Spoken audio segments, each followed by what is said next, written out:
Well, felt like talking about another fighting game. I know it came out last year, a little late on that one, but let's just cue the music.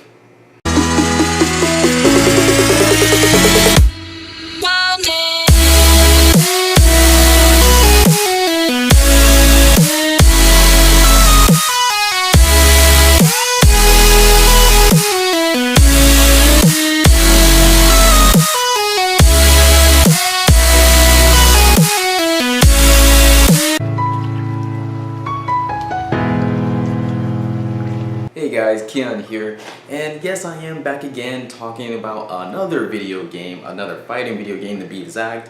And I know it came out last year, like I said earlier. The game I'm talking about is Tekken 7. And for people that do know me, I love the Tekken franchise. I love their games. I believe I played about every single one, except for maybe the first one. A funny thing is. But I love the Tekken franchise, I really do, and I did love Tekken 7. All-time favorite Tekken game will probably be Tekken Tag Tournament 2, just because of the many variety of people you do get to use. I love it. I love using two people. I love the teams that I was able to formed about 3, and I love them. But I still do enjoy Tekken 7, even though I do hope they make a Tekken Tag Tournament 3. But the thing that makes Tekken 7 so unique in itself, it is the end of one of the characters, one of the main characters in their story for the Mishima whole story arc that they created since the beginning, since the first Tekken, and a portion of it is coming to an end, and you get to feel that when you do the story mode that they have in here. And unlike before in the other games, where it's a different type of story mode when you get it from a different person's perspective, such as Lars that they did in Tekken 6. The way to envision the Tekken 7 story mode is to see it as Heihachi Mishima's swan song. It shows you what type of person he was. You get more in depth in what he was. Why exactly did he throw his son over a cliff? And exactly his love life with Kazuya's mother, Kazumi Mishima. Now guys, there are spoilers in this video, and if you guys haven't played the game and you haven't played the story mode of any such, and you do want to play it eventually just to find out, then I do say this is a spoiler warning, and I do recommend that you do beat the game, and then I guess you could continue to watch this video if you would like. As I was saying, in Heihachi Mishima's story, you find out that he did fall in love with Kazumi, and it turns out that she was from another family, and something about a devil gene that was within her, and she knew Heihachi Mishima was a strong and talented fighter, so then she basically fell in love with him. And then they formed a child, and he used him to form a child that would become a strong person, and I guess somebody that would help eventually create world domination was almost happened. And then because of that, that's why Hashi, sadly to say, he had to defeat her and murder her. And trust me, when you fight her in a game, it's fucking annoying. She is such a pain in the goddamn ass due to the simple fact that in that story mode, they make her fucking OP. She freaking throws a tiger in my goddamn face, and I'm just like, what the fuck is that? But onward, when you do beat her in there, I do like the fact that they do move forward with Heihachi and the Kazuya story, and they do end that whole dynamic between those two where you have to fight Devil Kazuya, and Kazuya goes in his full brink, not related to Bleach, but he goes to his full form of the devil gene, and he gives it all he got, and Heihachi has to dig in his own body in order to be able to punch it out, literally punch it out, but it doesn't matter in the end. And that is one thing that does make him an interesting character. Now personally, I never really did like Heihachi Mishima due to the simple fact how much of a dick he was.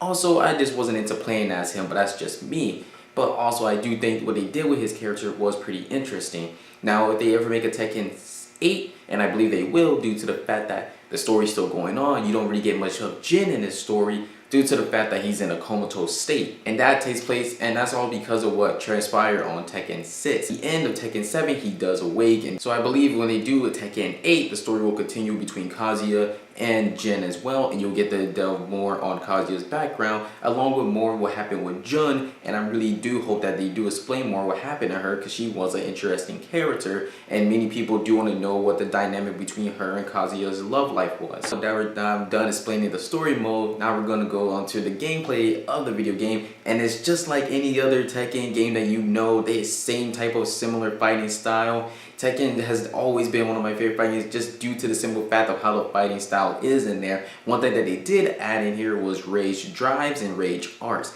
And I believe that was inspired due to the fact from them making Tekken Cross Street Fighter or Street Fighter Cross Tekken, whatever it was called. And that was a decent game. At the same time, I don't mind the fact that they did add rage arts because I do think rage arts does help, and trust me, it does. There are moments where I'm playing this game and I really need that rage art to freaking help me give the win, and it comes clutch and I love it. Rage arts can piss you off though. That is no doubt in my mind. There are also rage drives, which are different and they require a little bit more in order to do the moves. Personally, I don't do them due to the simple fact I don't want to put that effort. But one thing that I wish they could have done a little bit more with Tekken 7 was add more characters. And I do understand that that's usually Tekken Tag Tournament does have the variety of all the characters ever from Tekken. I still wish that they did have some more, and there's some characters in this game that I believe aren't really necessary. One, there's this giant buff character, I guess his name was Giga or something, I honestly forgot, but that character did not need to be in this game. That was pointless in my personal opinion. Some girl who, if you do look up her character in the first explanation, they say an otaku girl, and I'm just saying I don't get the point of adding her, but okay. And trust me, when you fight her, she's a big pain in the goddamn ass. Don't get me wrong, even though Tekken 7, I do love the game, I do believe there were some moments that were missed that they possibly could have added more, which I know they do have the customization for your characters, but I feel like in customization for the outfits and with the purchase, there could have been better things in there. There were a lot of missed opportunities to add better material, and as well as when it comes to obtaining an aura for your character, the fact of what rank you have to become in order to unlock that aura, which is stupid in my opinion, but whatever, I guess I'll put in the work. The game is fun. All in all, guys, I do believe that you should play the game as well as buy the game. I don't see why not. If you're one of the people that do want a fighting game, I don't see why not buy Tekken. It's way better than Street Fighter 5 to be exact, and Street Fighter 5, that's a whole nother thing in its own.